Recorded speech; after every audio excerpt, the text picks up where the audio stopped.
Hey guys, it's Robin. I have been traveling with my Ionizer and my Multipure filter a lot this summer, so I just wanted to show you how easy it is to hook back up when I get home, especially with this sink with a little attachment on the side. So, Multipure filter and an Enagic K8 Ionizer. So the filter I've been traveling with is the Aqua Versa. Sometimes I travel with the Aqua Mini. I actually have the Aqua Perform installed under my kitchen sink, but it's a little bit bigger, so to me this is just easier to travel with. So I always get the acrylic base because it's super easy to change the filter on when you need to, and also for travel to set it up anywhere. So there's my Aqua Versa, and then my Ionizer. So when I do travel, I bring a whole set of attachments because I never know what kind of sink I'm gonna have. So I have a ton of different attachments so that I can fit it on any type of sink. Sometimes I've had to hook it up in the shower. Sometimes I've had to hook up in the bathtub or the bathroom. Every once in a while, very rarely out of the dozens of times I've traveled with it, have I not been able to hook it up somewhere. And actually sometimes I hook it up in the garage of their connections.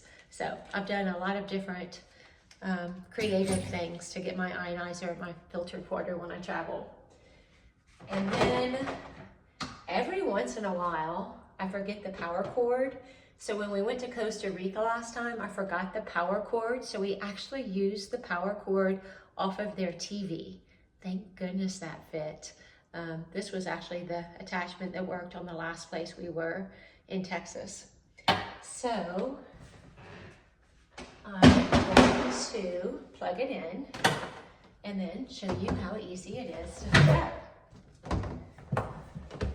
So the power cord is just a universal power cord. My son plays music and I've used his power cords before as well. So you always have the spout that the water comes out at the bottom.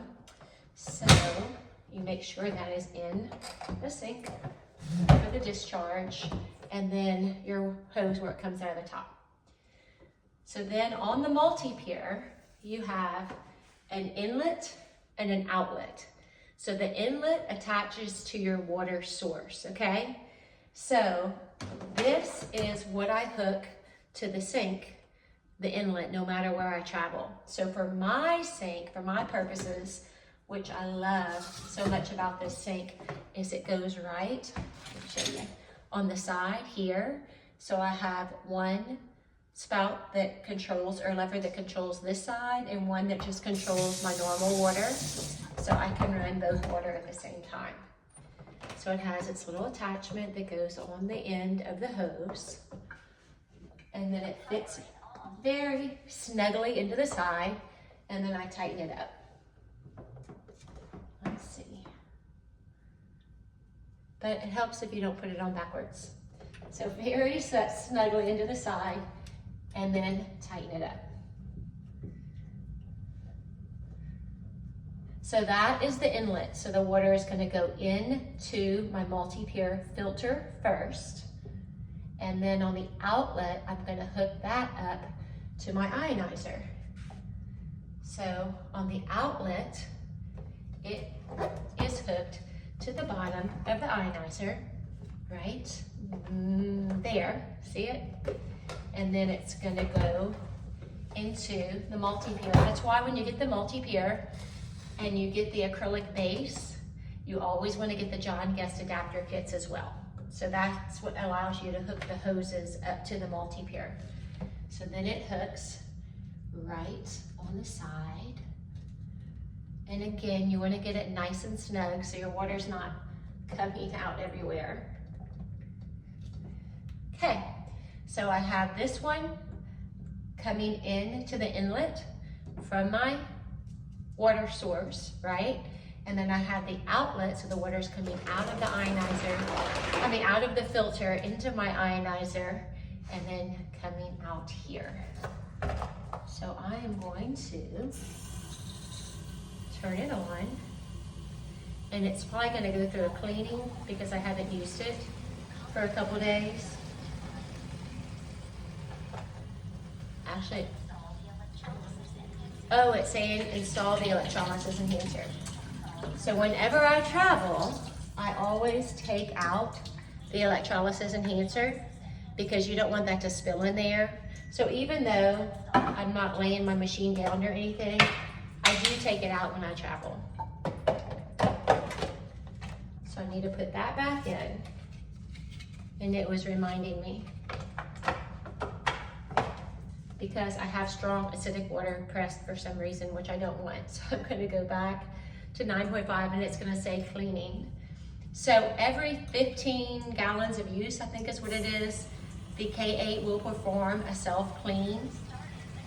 And then also if you don't use it for a couple days, it will perform a self-clean. So all you do when it's performing a self-clean is let the water run, and then you don't drink that water. You can use it to wash your dishes or something if you want, but I just let it run. And then you can pick the water you want. And that's it, super simple. It's going through my Aquaversa, and then coming to my ionizer, and then I'm getting filtered, double filtered, because this has a filter as well, and ionized water. So the filter takes out all the contaminants like the lead, the mercury, the arsenic, the pharmaceuticals that end up in our water system, and those kind of things that I don't want. The ionizer has a filter that will take out chlorine and some settlement, even though it's already coming into my machine clean from the Multipure. It is getting double filtered, but this is what adds the molecular hydrogen to the water when it passes over the electrolysis plates. So filtered and ionized, and people have asked me if I had to choose one or the other, which one would I pick? And that's a really tough question. I'm very fortunate and very lucky and very thankful that I do not have to choose between the two. And then I can give that to my family and my friends as well. But if you have any questions at all, please reach out to me. My contact information is below, and I would love to help you either get filtered water or ionized water or both. Thanks for listening.